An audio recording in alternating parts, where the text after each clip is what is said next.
മുൻകൂർ ജാമ്യം കിട്ടിയില്ലെങ്കിൽ കീഴടങ്ങുമെന്ന് ആപ്പിളിന്റെ പ്രോപ്പർട്ടീസ് ഉടമകൾ ഒരാളായ സാജു കടവിലാൻ പറഞ്ഞു. കൊച്ചി സിറ്റി പോലീസ് കമ്മീഷണറുടെ ഇടപെടൽ കേസിലുണ്ടായതും സാജു പറഞ്ഞു. ഒളിവിൽ കഴിയുന്ന സാജു ഏഷ്യാനെറ്റ് ന്യൂസുമായി സംസാരിക്കുകയായിരുന്നു. നിക്ഷേപകരുടെ പണം സുരക്ഷിതമാണെന്നാണ് സാജു അവകാശപ്പെടുന്നത്.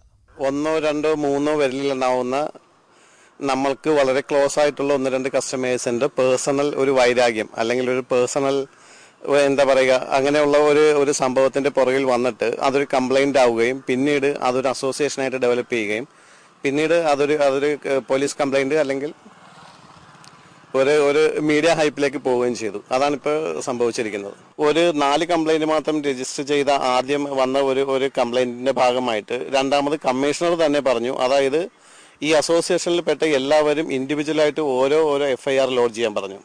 അപ്പൊ അതിന്റെ അർത്ഥം കമ്മീഷണർക്കും പേഴ്സണലായിട്ട് എന്തോ ഇൻവോൾവ്മെന്റ് ഉണ്ട്, അല്ലെങ്കിൽ ആരോ കമ്മീഷണറെ സ്വാധീനിച്ചു എന്നാണ് വ്യക്തമാകുന്നത്. പിന്നെ നമ്മൾ അഡ്വക്കേറ്റിന്റെ ഒരു അഡ്വൈസിൽ കൂടിയാണ് മുന്നോട്ട് പോകുന്നത്. ഇപ്പൊ നമുക്ക് 2-3 ഡേയ്സിൽ ബെയിൽ കിട്ടും എന്നുള്ളൊരു ഹോപ്പിലാണ് നിൽക്കുന്നത്. ബെയിൽ കിട്ടിയില്ലെങ്കിൽ തീർച്ചയായും നമ്മൾ സറണ്ടർ ചെയ്യുന്നതായിരിക്കും. അത് കഴിഞ്ഞിട്ട് അടുത്തുള്ള നടപടികളായിട്ട് മുന്നോട്ട് പോകുന്നതായിരിക്കും. ആപ്പിളിൽ ഇൻവെസ്റ്റ് ചെയ്തേക്കുന്ന ഒരാളുടെ ഒരു പൈസ പോലും നഷ്ടപ്പെടത്തില്ല. കാരണം ആ പൈസ എല്ലാം ഭൂമിയായോ അല്ലെങ്കിൽ പ്രോപ്പർട്ടി ആയോ നമ്മുടെ ആപ്പിൾ പ്രോപ്പർട്ടീസിന്റെ പേരിൽ തന്നെ ഉണ്ട്.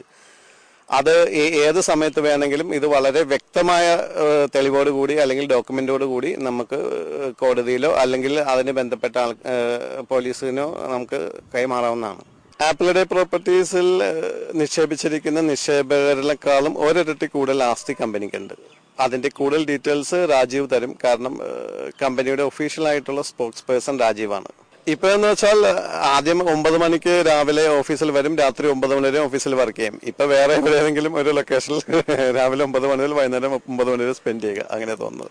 കമ്പനിയുടെ എല്ലാ ഡോക്യുമെന്റും എക്സിക്യൂട്ട് ചെയ്തിരിക്കുന്ന ആള് ഞാനാണ്. എനിക്ക് 100% ഉറപ്പുണ്ട്. 1 രൂപയുടെ ഒരു റീഇൻവെസ്റ്റ്മെന്റോ അതല്ലെങ്കിൽ 1 രൂപയുടെ കസ്റ്റമേഴ്സിന്റെ രൂപ മറ്റൊരു മാറ്റലോ ഒന്നും ചെയ്തിട്ടില്ല.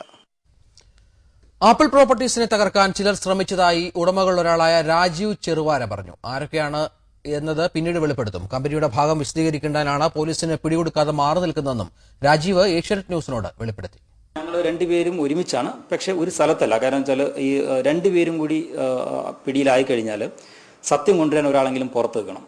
അത് ഞങ്ങളുടെ സെക്കൻഡ് ലൈൻ ഇപ്പോൾ ഭയങ്കര വീക്കാണ്. കാരണം വെച്ചാൽ പോലീസ് സ്റ്റേഷനിൽ ഒരു സ്റ്റാഫിനെ പിടിച്ചെത്തിയതിനു ശേഷം എല്ലാവരും പരിഭ്രാന്തിയിലാണ്. അതുകൊണ്ട് സെക്കൻഡ് ലൈൻ വീക്ക് ആയതുകൊണ്ട് ഒന്നുകിൽ സാജുവിനെ ഞാൻ പ്രൊട്ടക്ട് ചെയ്യണം, സാജു എന്നെ പ്രൊട്ടക്ട് ചെയ്യണം. സോ ഞങ്ങൾ കമ്മ്യൂണിക്കേറ്റ് ആണ്, but we are in almost close by. എൻ്റെ ഫസ്റ്റ് ഒബ്ജക്റ്റീവ് എന്ന് പറഞ്ഞാൽ I have to come out of this issue and I have to hand over your project. So ഇതിൽ പിന്നിൽ പ്രവർത്തിച്ച വ്യക്തികൾക്കെതിരെ ഞാൻ ശക്തമായ തെളിവുകളുമായി കോടതിക്ക് മുമ്പ് സമീപിക്കുന്നതാണ്. കോടതി ആണ് എനിക്ക് തോന്നുന്നത് ഇന്ന് ഇന്ത്യയിലുള്ളതിൽ നമുക്ക് വിശ്വസിക്കാവുന്ന ഏക ഒരു മാർഗം. അവർ കുറ്റക്കാരാണെന്ന് തെളിച്ചതിന് ശേഷം അവരൊരു തീരുമാനമെടുത്ത് മാധ്യമങ്ങൾ വഴി തന്നെ നിങ്ങൾ താമസിയാതെ അറിയുമെന്നാണ് എനിക്ക് പറയാനുള്ളത്.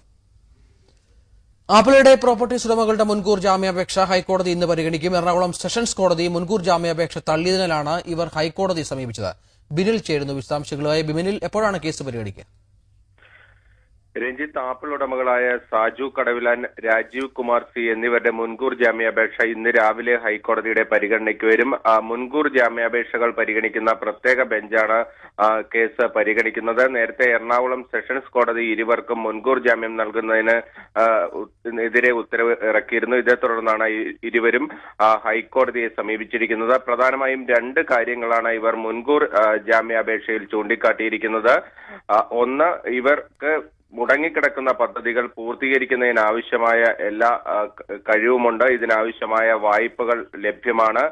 2, നിക്ഷേപകർക്ക് ആർക്കും പണം നഷ്ടമാകില്ല. ഇത്തരത്തിൽ നിക്ഷേപകർക്ക് പണം നഷ്ടമാകാതെ പദ്ധതികൾ പൂർത്തീകരിക്കണമെങ്കിൽ തങ്ങൾ പുറത്തു നിൽക്കേണ്ടത് അനിവാര്യമാണ്. ഇതുകൊണ്ട് തന്നെ തങ്ങൾക്ക് മുൻകൂർ ജാമ്യം അനുവദിക്കണമെന്നാണ് ഉടമകളുടെ വാദം. നേരത്തെ ഇതേ മുഖങ്ങൾ തന്നെയാണ് ഇവർ എറണാകുളം സെഷൻസ് കോടതിയിലും ഉന്നയിച്ചിരുന്നത്. എന്നാൽ എറണാകുളം സെഷൻസ് കോടതി ഇരുവർക്കും മുൻകൂർ ജാമ്യം അനുവദിച്ചിരുന്നില്ല. അന്ന് കോടതി ചൂണ്ടിക്കാട്ടിയിരുന്ന പ്രധാനപ്പെട്ട കാര്യം ഇതാണ്: ഇവർക്ക് ഏറ്റെടുത്ത പദ്ധതികൾ ഇവരെ കൊണ്ട് നടപ്പാക്കാൻ കഴിയാത്തതായിരുന്നു. തുടക്കം മുതൽ തന്നെ ഒരു വഞ്ചന ലക്ഷ്യം വെച്ചാണ് ആപ്പിൾ ഉടമകൾ പ്രവർത്തിച്ചതെന്നും എറണാകുളം സെഷൻസ് കോടതി ചൂണ്ടിക്കാട്ടിയിരുന്നു. ഒരു വഞ്ചനയുടെ അംശം ഇതിലുണ്ട്. ആയിരക്കണക്കിന് പേരെയാണ് ഇവർ കബളിപ്പിച്ചിരിക്കുന്നത്. ഈ 2 കാര്യങ്ങൾ ചൂണ്ടിക്കാട്ടിയായിരുന്നു നേരത്തെ ഇവർക്ക് മുൻകൂർ ജാമ്യം നിഷേധിച്ചിരുന്നത്. ഇന്ന് രാവിലെ തന്നെ ഇവരുടെ മുൻകൂർ ജാമ്യ ജാമ്യാപേക്ഷ ഹൈക്കോടതി പരിഗണിക്കും. എന്നാൽ ഇന്ന് തന്നെ ഇക്കാര്യത്തിൽ ഒരു തീരുമാനം ഹൈക്കോടതിയുടെ ഭാഗത്തു നിന്നുണ്ടാകുവാനുള്ള സാധ്യത കുറവാണ്. രഞ്ജിത്ത്. നന്ദി.